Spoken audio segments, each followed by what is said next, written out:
Voilà.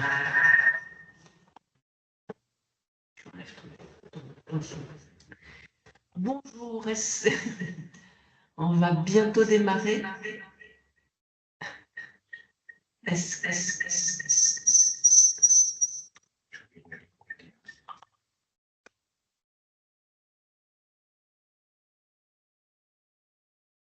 que vous...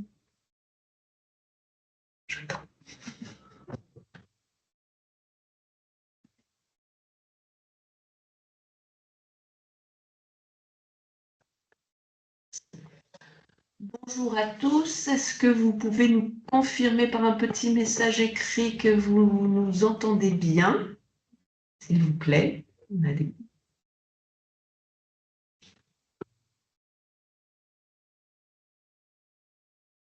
Merci beaucoup, Stéphane.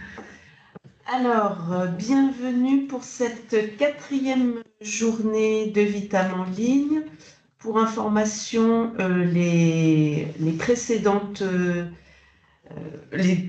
webinaires sont d'ores et déjà disponibles et sont diffusés sur le site internet du programme Vitam. Et pour les prochaines séances, donc nous sommes le 12 décembre matin sur la conteneurisation et cet après-midi, nous avons aussi un webinaire RECIP et vendredi prochain, il y aura un webinaire sur le profil d'archivage et les profils d'unité archivistique avec Pastis. Et l'après-midi, Vitam et Vitam UI, principales fonctionnalités, donc adressées plutôt aux débutants. Et vous pouvez d'ores et déjà vous inscrire sur les prochaines séances. Comment ça s'organise? Donc, je vais passer la parole à Mohamed Achoubi, qui sera notre interlocuteur ce matin. Et vous pouvez poser des questions que l'on surveillera, soit en fonction de votre possibilité, il y a en haut un onglet conversation ou un onglet questions-réponses. Donc on surveillera les questions et peut-être on fera quelques petites pauses quand on aura beaucoup de questions. Je vois qu'il y a quelqu'un qui a levé la main, Anne-Marie.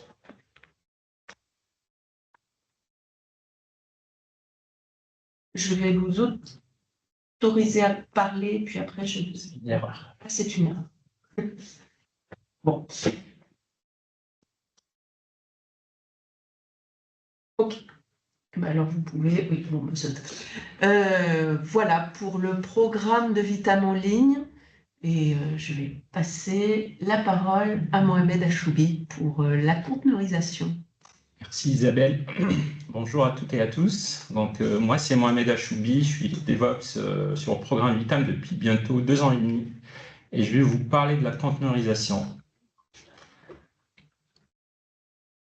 Alors, on va commencer par une petite introduction générale des concepts de base autour de la conteneurisation. On va ensuite parler de Vitam et le build conteneur pour vous expliquer comment on construit nos conteneurs avec les services Vitam et Vitam UI. Après, on va parler du déploiement de Vitam en mode conteneur et on passera ensuite aux questions. Alors, commencer par l'introduction générale. Donc, la conteneurisation, c'est quoi? C'est un mode de fonctionnement qui n'est pas à confondre avec la virtualisation et qui est une méthode qui permet d'exécuter des applications encapsulées dans un format appelé conteneur et qui est basé sur des fonctionnalités qu'on va retrouver dans les kernels de systèmes d'exploitation de type Linux et plus récemment aussi sur des systèmes d'exploitation de type Windows. Donc, ces conteneurs, ils vont utiliser des fonctionnalités de base proposées par ces kernels et qui permettent de lancer et d'exécuter des applications sur des espaces d'exécution plutôt isolés au niveau système et qui vont nous donner la possibilité de lancer sur un même système d'une façon totalement isolée différentes applications sur un même système d'exploitation.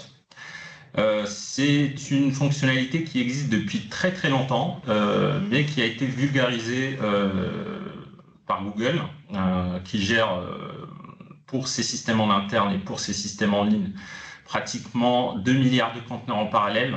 Mais là, vu qu'on parle de quantité assez importante de conteneurs à gérer, on va parler d'orchestration qui va faire appel à d'autres logiciels tels que Kubernetes ou Docker Swarm. Mais ce n'est pas notre sujet aujourd'hui. Après, on va parler des différents outils de conteneurisation qui existent aujourd'hui sur le marché. On peut parler de LXC, de LXD, on a Docker qui est très populaire, on a Rocket et d'autres solutions qui existent sur le marché. Vraiment, il y a énormément de solutions qui existent, mais aujourd'hui, les plus populaires, ça reste Docker et LXC. Voilà, on peut passer à la suite. Donc juste une petite différence, petite comparaison entre le mode d'exécution conteneur et les machines virtuelles qu'on connaît depuis longtemps. Donc généralement pour les machines virtuelles, on va utiliser un hyperviseur qui sera installé sur un matériel, donc ça sera du serveur. Et l'hyperviseur, il va nous permettre de lancer des VM qui vont porter chacune du matériel virtuel plus un OS noyau qu'on va installer par-dessus. Ça peut être du Linux, du Windows, voilà, avec les différentes distributions qu'on connaît. Et par-dessus, on va essayer d'exécuter des processus. Les processus qui peuvent s'apparenter à des applications ou à des microservices. En l'occurrence, pour la conteneurisation, on ne va pas utiliser un hyperviseur et on ne va pas virtualiser de machines virtuelles. On ne va pas faire appel à des machines virtuelles, on va utiliser les fonctionnalités déjà présentes sur les noyaux de système d'exploitation pour pouvoir créer d'une façon artificielle des conteneurs. Donc les conteneurs, comme j'ai dit auparavant, c'est des espaces d'exécution isolés. Et à l'intérieur de ces espaces d'exécution isolés, on va essayer d'exécuter nos processus qui peuvent correspondre à nos applications qu'on veut lancer. Voilà. Passer à la suite.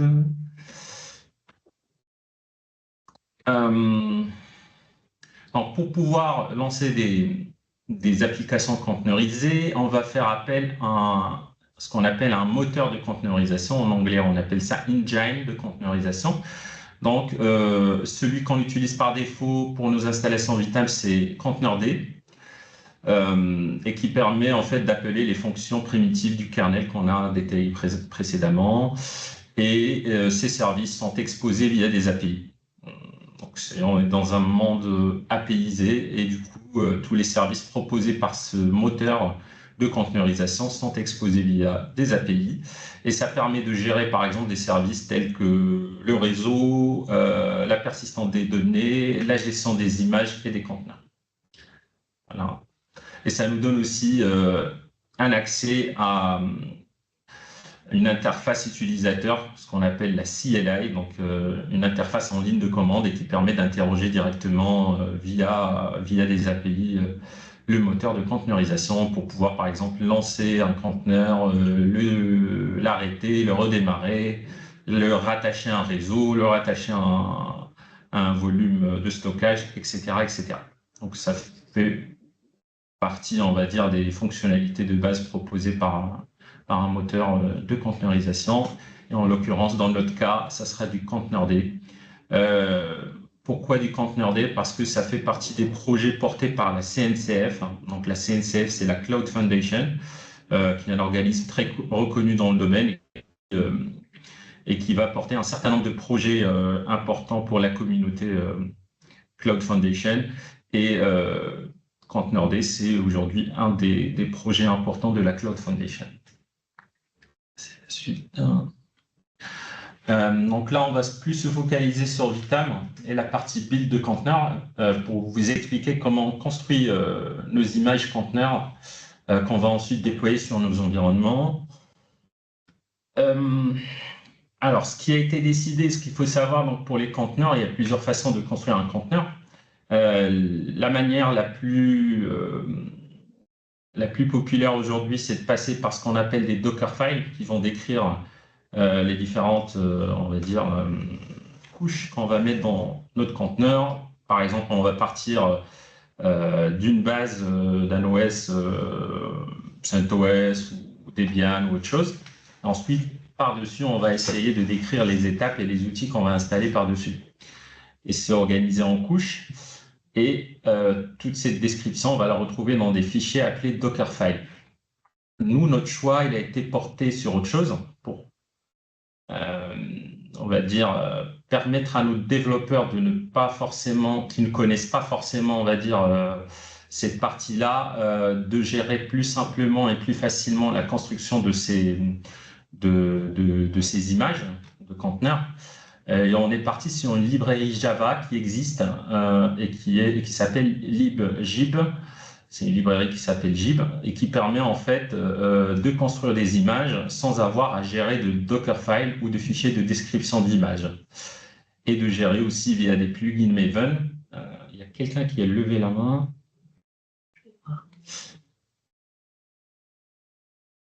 Bénédicte, je crois qu'il faut que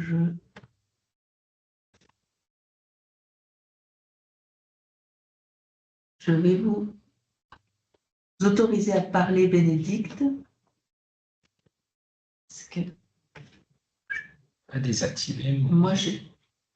Oui, c'est bon. Bonjour à tous.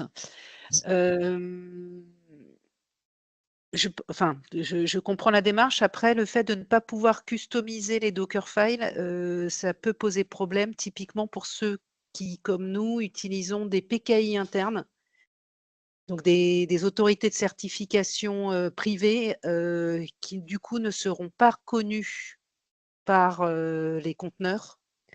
Et si on n'a pas du tout moyen de pouvoir les injecter dans les conteneurs, ça va poser problème.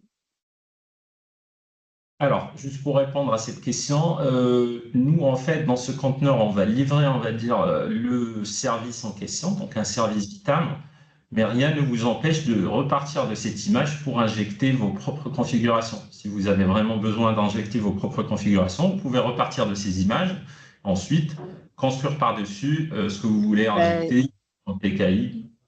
Ça dépend de l'image, parce que est-ce que vous autorisez de les passer en route, par exemple? Puisque pour mettre à jour les certificats, il faut être route dans l'image. Il faut pouvoir passer en route et toutes les images ne le permettent pas. Effectivement, nous, on est sur des images qu'on appelle des distroless. Donc, généralement, sur des distroless, on n'a même pas accès à un shell. Effectivement, c'est une question qui se pose. Si j'ai même pas de shell, je peux même pas faire l'update des certificats store, donc je peux pas injecter mes autorités. Après, les autorités de certificat, généralement, ils sont dans des volumes persistants au niveau applicatif. Et en fait, normalement, vous n'avez pas à retoucher, on va dire, la configuration Vitam pour pouvoir injecter des certificats. Vu qu'en fait, les certificats, ils seront sur un espace de stockage, un volume ou voilà. Et ensuite, le conteneur, en fait, pareil pour les fichiers de configuration Vitam, ils seront injectés au moment du déploiement. Donc, normalement, vous n'avez pas… Les curls, typiquement, si vous faites un curl sur un… Le curl n'utilise pas… il faudra lui donner explicitement les chemins vers les fichiers. Aujourd'hui, typiquement, quand vous utilisez, par exemple, dans les déploiements ou des appels curl, si on fait des appels curl HTTPS vers des API Vitam qui sont sur des PKI internes, le curl ne va pas fonctionner. Aujourd'hui, en fait, je ne sais pas comment vous faites, mais quand vous installez un Vitam, vous récupérez vos PKI, vous les mettez dans des chemins de fichiers. Et ensuite, l'applicatif Vitam au démarrage, il va se plugger sur ces volumes pour ensuite pouvoir établir les communications via les certificats. Ce schéma-là, dans les JKS, ça c'est pour les appels internes à Vitam, mais on peut être amené à avoir des appels à d'autres API. Aujourd'hui, vous le gérez comment dans le cas d'une installation normale Vitam? Aujourd'hui, j'installe sur des VM qui ont dans les stores la PKI interne privée. Les stores, ils ne sont pas en fait injectés directement dans le conteneur, ils sont sur les volumes mappés sur des conteneurs. Donc, non, mais je sais, mais là on est sur des VM où le store est géré par la distrib. Le conteneur, il va récupérer en gros le store qui correspond à l'image de base alors là, il n'y a pas d'image de base, mais du coup, il n'a pas il va pas avoir de store. En gros, vous allez faire un HTTPS, vous faites un HTTPS quelconque. Si c'est en dehors de l'environnement Vitam, ça va pas marcher. Effectivement. Je vous propose d'adresser ce point peut-être dans un deuxième temps, parce qu'effectivement, c'est une des contraintes qu'on avait identifiées au début. Il faut qu'on en discute en interne pour voir comment on peut vous accompagner là-dessus. Merci. Je vous en prie. Je vais désactiver votre micro pour ne pas perturber, mais je peux activer le micro de toute personne qui lève la main. Du coup, je reviens sur la présentation. Donc, l'avantage de cette librairie, c'est le fait de ne pas avoir installé de Docker CLI ni de demande de conteneurisation, vu que toute la stack technique est portée par la partie Maven, qui s'installe en mode plugin au moment du build. On a aussi les bonnes pratiques qui sont intégrées par défaut et qui sont gérées au niveau de la librairie. On peut bien sûr enrichir ça par nos propres bonnes pratiques, mais par défaut, vu qu'on n'utilise pas de Dockerfile, la construction en fait du conteneur et de l'image se fait en respectant les bonnes pratiques qui ont été identifiées et câblées dans le plugin. Et surtout avec une gestion de sécurité intégrée, vu qu'on va utiliser des images distroless. Une image distroless, c'est une image qui ne porte pas normalement une version ou une distribution spécifique Linux. Ça veut dire que c'est une image très minimale qui va nous permettre d'exécuter le code Java, mais pas plus. C'est vraiment pour répondre à un besoin du strict minimum. Typiquement, il n'y a pas de shell. Typiquement, c'est une image sur laquelle on ne peut pas se connecter, par exemple. Donc, il n'y a pas de shell, on ne peut pas faire d'action particulière sur ces images. Ce qui veut dire aussi, quand on lance nos scans de vulnérabilité sur ces images, on se retrouve avec des résultats quand même de vulnérabilité très, très inférieurs à ce qu'on va trouver sur des images avec des distributions CentOS, Debian ou autre chose. Ensuite, donc, si on parle ici, c'est juste une présentation de la pipeline qui nous permet de builder et de publier ces images. Donc, on part toujours du code, le Jenkins qui va lancer le build en passant par différentes étapes.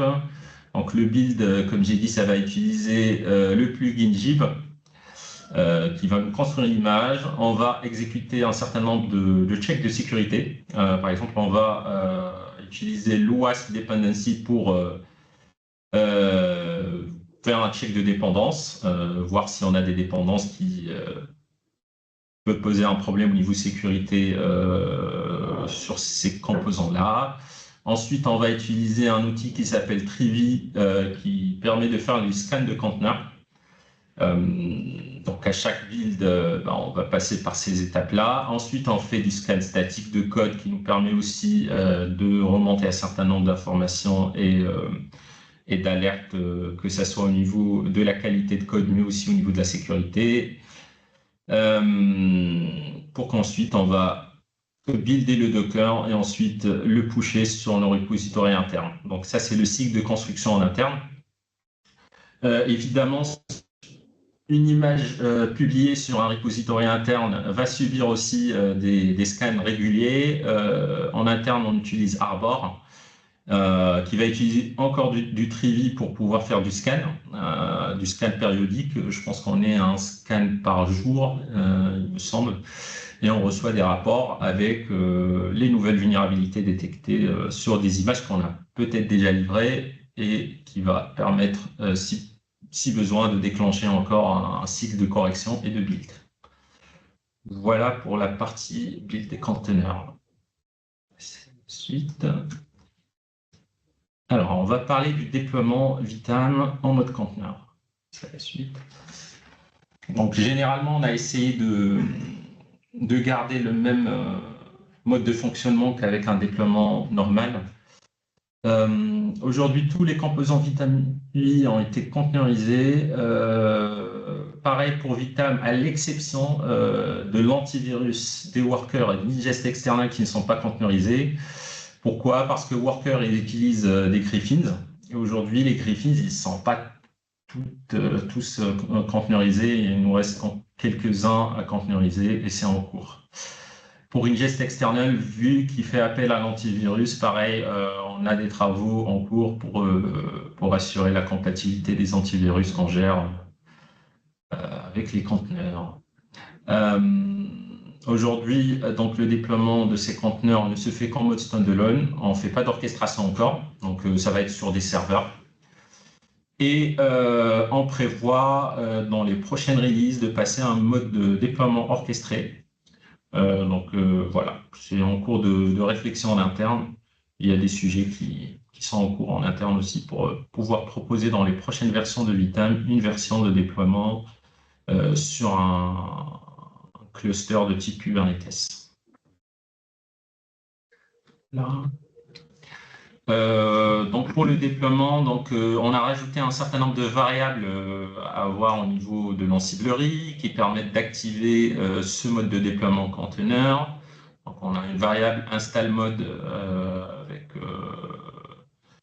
conteneur comme valeur qui permet de déclencher un déploiement en mode conteneurisé.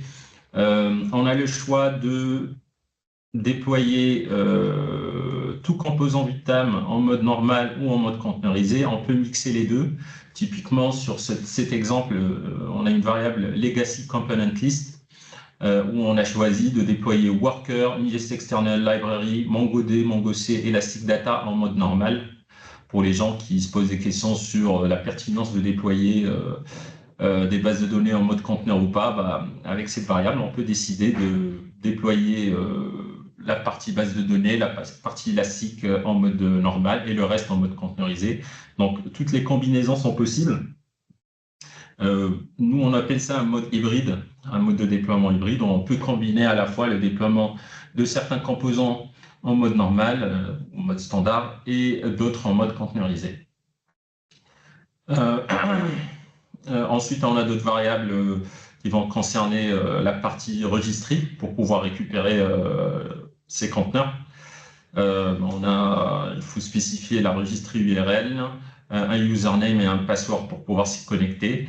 La registry qu'on a exposée pour les utilisateurs, c'est une registry Arbor qui est accessible sur l'URL via l'URL https docker.programmevitam.fr. C'est une registry publique. Normalement, vous n'avez pas besoin de login mot de passe pour pouvoir se connecter. Et aujourd'hui, on a deux versions de Vitam qui sont livrées dessus. C'est la 7.1 et la dernière version, la 8.0, qui sont publiées sur cette registry. Donc le déploiement se fait via les mêmes playbooks que le déploiement standard.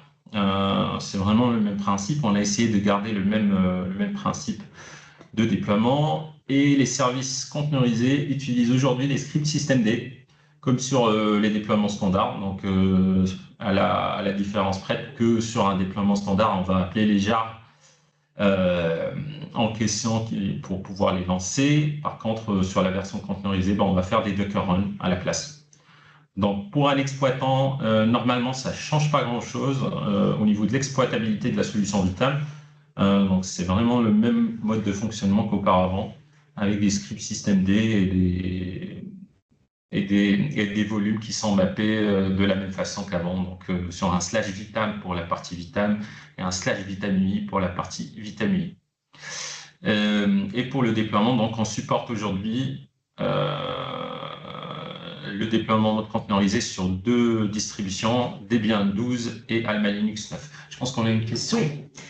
Oui, Mathieu qui nous dit que ce serait bien que le password soit mis dans un vault au niveau des variables d'environnement d'Ansible pour l'accès au registry. Oui, tout à fait. On peut le mettre aussi dans un vault. On peut mettre le login password sur un vault, il n'y a pas de problème. C'est juste là pour la présentation, je juste pour donner une idée, c'est qu'on a besoin quand même de ces 3 éléments pour pouvoir se connecter, l'URL, le username et le password. Mais effectivement, on peut très bien le mettre dans un Vault et on peut très bien le mettre sur le Vault de Vitam. On a aussi un commentaire de Samuel. De mon côté, sur Arbor, je me connecte avec les identifiants Tulip / environnement partenaire. Oui, effectivement, en fait, le Arbor, il est accessible. Il y a 2 parties, en fait, sur le Arbor. Il y a une partie publique. Là, on n'a pas besoin de login, mot de passe. Il y a une partie avec authentification et effectivement, on peut utiliser les comptes qu'on utilise pour Tulip, qui sont des comptes LDAP. Et vu que notre Arbor est connecté au LDAP Vitam, avec vos comptes, vous pouvez vous connecter. Ça vous donnera accès à plus de choses. Mais par défaut, si vous voulez utiliser récupérer les releases officielles, vous n'avez pas besoin de login mot de passe pour pouvoir les récupérer. Voilà, je pense qu'on a fait le tour. On peut passer aux questions. Alors, soit vous écrivez et je vais... Ah, peut-être il y a quelqu'un et je vais... Bénédicte, je vous autorise... Voilà, c'est bon. Oui, désolé, c'est encore moi. Est-ce qu'il y aura une procédure de migration pour passer du legacy enfin, d'une installation classique full RPM à une installation mixte conteneurisée ou ça se fait naturellement Non, alors, on est en train de préparer on va dire une documentation pour pouvoir vous accompagner là-dessus. Parce qu'en fait, avant de pouvoir lancer un déploiement mode conteneur, il faut faire un petit nettoyage pour supprimer les anciens packages. Il y a quelques opérations à faire avant de pouvoir passer sur du mode conteneur. C'est des opérations de cleaning en général. Donc, supprimer les anciens packages, les anciens RPM ou DEB avant de pouvoir passer sur un mode de déploiement conteneurisé. Mais c'est en cours de préparation. On a une doc qui a été initiée et qui va être partagée prochainement.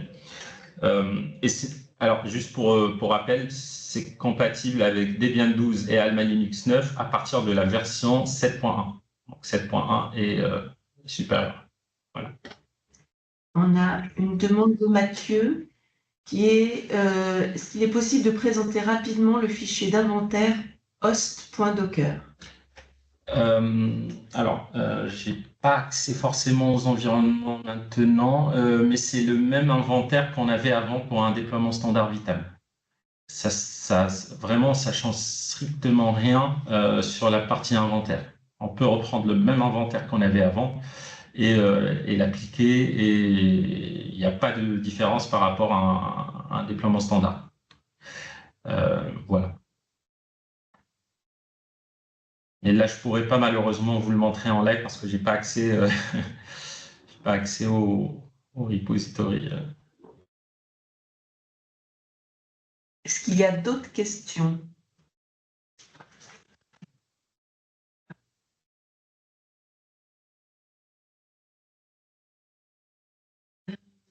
Alors, il y a host.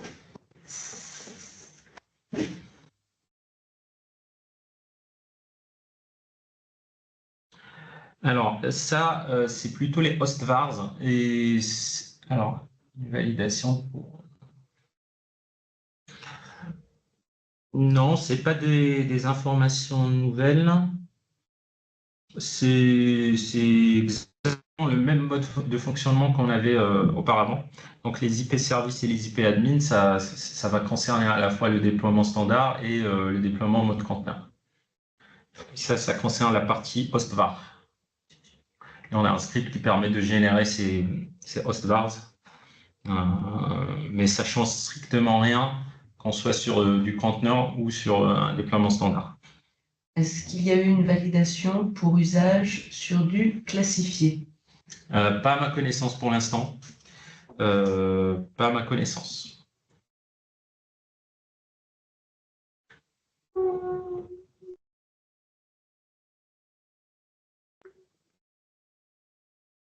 Est-ce que vous avez d'autres questions?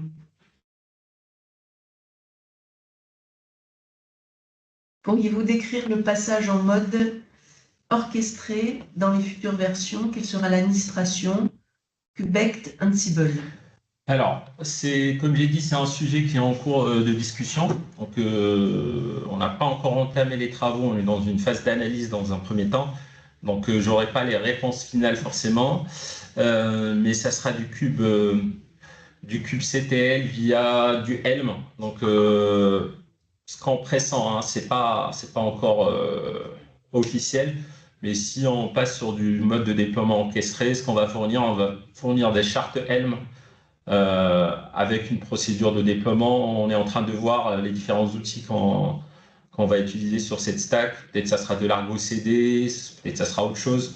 Donc, peut-être qu'on va vous fournir des templates Argo CD avec du Helm derrière pour pouvoir faire le déploiement. Donc, c'est toujours en cours de discussion et je ne peux pas m'annoncer dès maintenant sur des choix techniques sur cette partie.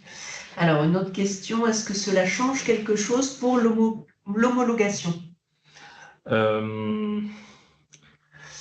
Pour l'homologation, on a fait une homologation de la V8 qui est en mode conteneurisé. Je n'ai pas eu connaissance d'un changement particulier sur cette partie conteneurisée.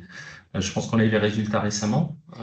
L'homologation, elle a lieu vendredi. C'est l'audit qui a eu lieu et l'homologation, elle a lieu vendredi. Oui. J'ai pas l'impression. J'ai pas l'impression non plus d'avoir des trucs particuliers sur la partie conteneurisation. De toute façon, la V8 conteneurisée a été homologuée vendredi, c'est ça? Elle sera. Elle sera. Voilà, oui. on prépare et elle a été auditée et on... D'accord, donc l'audit, on n'a pas eu de retour particulier là-dessus et on attend les résultats de l'homologation prochainement. Sur la V7.1 qui était aussi conteneurisée, mais on avait vraiment précisé que c'est pas une version prod-ready. Pareil, elle est passée en homologation et on n'a pas eu de remontée particulière là-dessus. Comment seront gérées les bases de données externes, donc hors K8S? Oui, les bases de données externes, c'est de la configuration derrière. Hein. Nous, on permettra via les templates Helm soit d'utiliser les bases de données, on va dire, intégrées dans le cluster ou au choix via des variables de se connecter à une base de données externalisée. De toute façon, c'est des variables qu'on va gérer au niveau de ces chartes Helm et qui vont vous permettre de, si vous avez une base de données externalisée, de pouvoir vous connecter et plugger votre Vitam par-dessus. Alors Samuel nous dit qu'Ansible connexion locale n'était pas dans le fichier host d'exemple avant.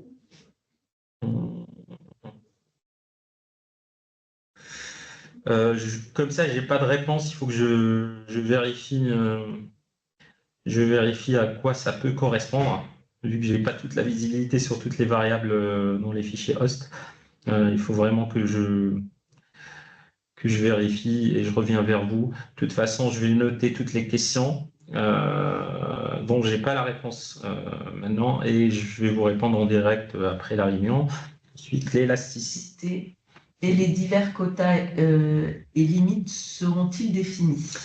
Alors, il y aura forcément des préconisations qu'on va vous fournir par défaut, mais ça sera configurable. Pareil, via les chartes Helm. Si on est sur un cube, vous aurez la main pour pouvoir choisir, on va dire, les configurations qui collent au plus près de vos infras et vos besoins. Alors, Samuel m'a passé un lien que j'ai ouvert, si tu veux. Je peux le... oui, non, c'est bon. Alors, le host.docker que je vois ici, c'est vraiment un fichier test et ça correspond pas forcément à l'usage d'un Docker en production, d'un déploiement en mode conteneur en production. Ça, c'était plus pour des besoins de déploiement pour nos devs en interne. Donc, moi, ce fichier-là, je le prends pas en compte. Pour moi, c'est vraiment un inventaire pour du dev. Je retourne.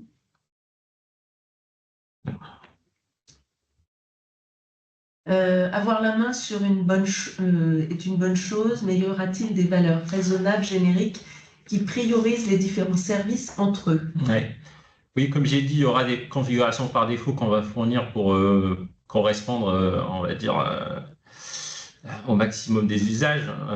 Par contre, on peut vous fournir aussi des ABAC, comme ce qu'on a fait pour le dimensionnement des environnements en L, XL, etc. Donc, on fournira forcément des préconisations par besoin, on va dire. Est-ce que vous avez, enfin, pour l'instant, nous n'avons pas d'autres questions. Est-ce que je peux donner la parole aussi?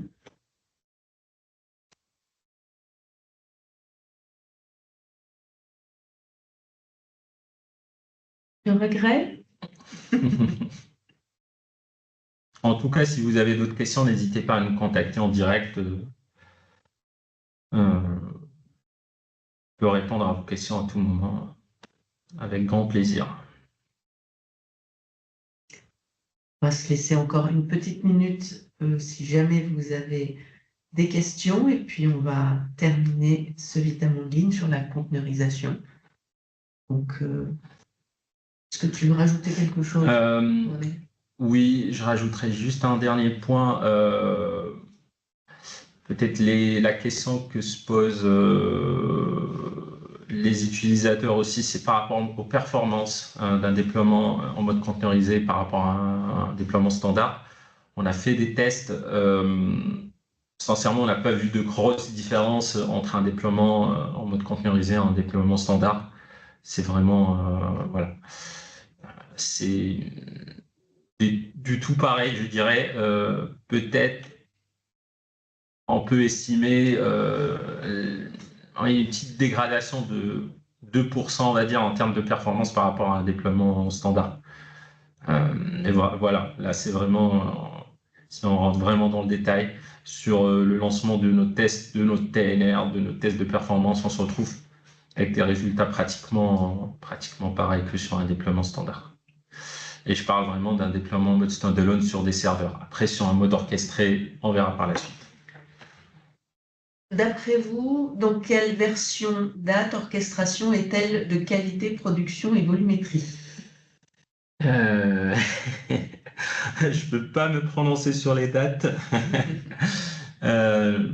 Franchement, je peux pas me prononcer sur les dates ni sur les versions qui seront compatibles avec un mode orchestré. Ce que je peux vous dire, c'est qu'il y a des réflexions en interne. On est en train de faire des analyses. On a entamé quelques travaux, mais je peux pas malheureusement me prononcer sur des dates ou des versions qui seront compatibles avec une version conteneurisée et orchestrée. Oui, s'il y a d'autres priorisations, ça passera Oui. avant. Moi, j'ai une question peut-être stupide, mais Pas de question stupide. Pas de question stupide. On est d'accord que c'est au choix de l'utilisateur d'implémenter en mode conteneur ou pas en mode conteneur. Oui, tout à fait, tout à fait. Il y avait une question d'hybridité. Ils peuvent choisir ce qu'ils veulent conteneuriser. Exactement. Okay. Exactement, sur la V8, et ça a été porté aussi sur la 7.1. On a la possibilité de choisir vraiment avec finesse le composant qu'on veut conteneuriser ou pas. Typiquement, sur la partie base de données, on peut décider d'installer la partie MongoC, MongoD sur un déploiement standard, et la partie MongoS qui n'est qu'un routeur, on peut décider de l'installer en mode conteneurisé. Donc, c'est des scénarios qui ont été testés et qui sont validés. Donc, oui, on peut avoir un déploiement totalement hybride, choisir les composants qu'on veut installer en mode conteneur et les composants qu'on veut installer en mode standard. Et donc, la seule contrainte, c'est la compatibilité avec les deux versions d'OS de distribution que j'ai citées, donc Debian 12 et Alma Linux 9. Voilà. Pas d'autres questions?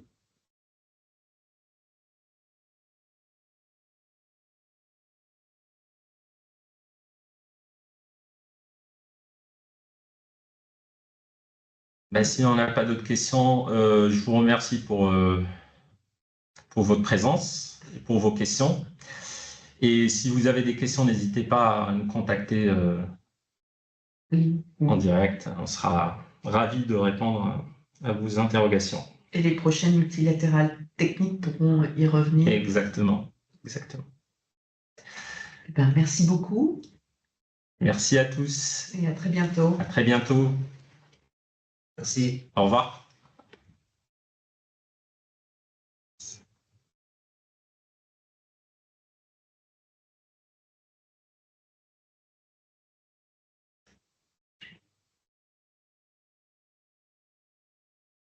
C'est bon? Ouais, attends, je vais arrêter là. Je me suis déconnectée.